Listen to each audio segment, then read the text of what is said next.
Hey, and welcome back to another 2-Minute Tuesday, and in today's video I'm going to be showing you how I accompany bends with vibrato. I get a few questions about this sometimes, asking about thumb position, finger placement, do you do vibrato above or below the bend, things like that. So if you ask yourself any of those questions, then hopefully I can address them in this very quick video.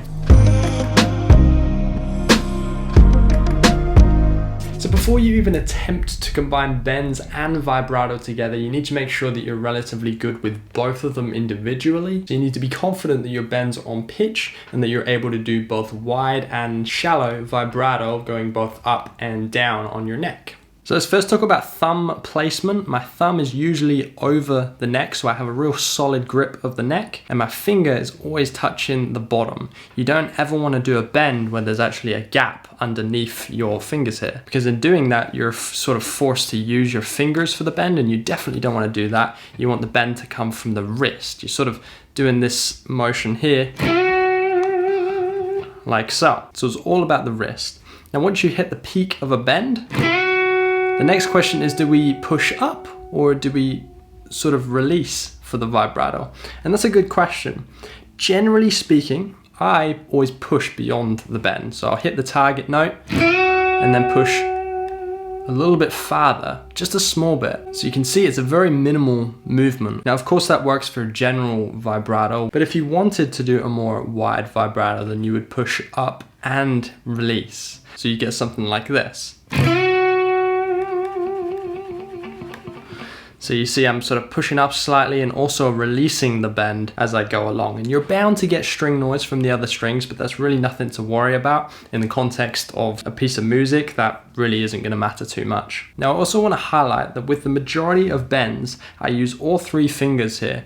They sort of support each other and help each other out, because if you do it with one finger, it's going to be a lot more difficult and it's kind of going to force you to use the finger more so rather than the wrist. So wherever possible, you always want to get these fingers connected together. You can think of it as a giant finger. You want all of your knuckles to be bent. You don't want to do this at all. You want to sort of do a side-to-side motion there, which is naturally going to push that third finger higher on the guitar neck. There are some instances, however, where I might choose to use the first finger to pull down, like so.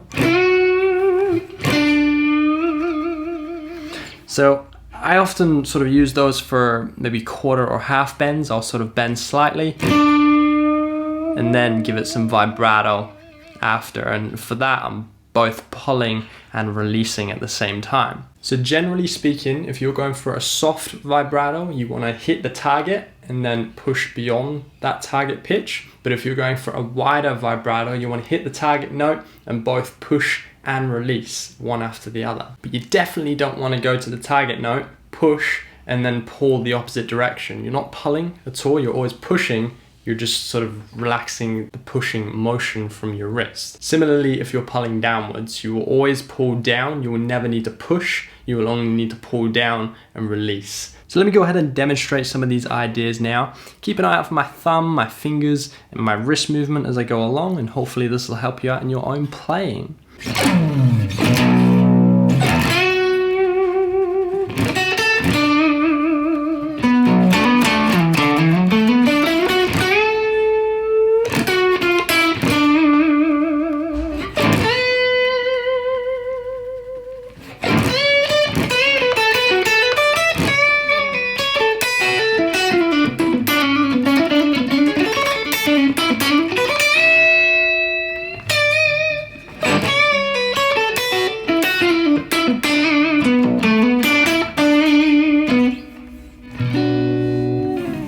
So there you have it. Hopefully a few of those ideas will help you out in your own playing. It takes a lot of experience and practice to develop your own sort of voice and sound when it comes to bends and vibrato. So persevere and you will get the results that you want. Enjoy, and I will see you in the next video.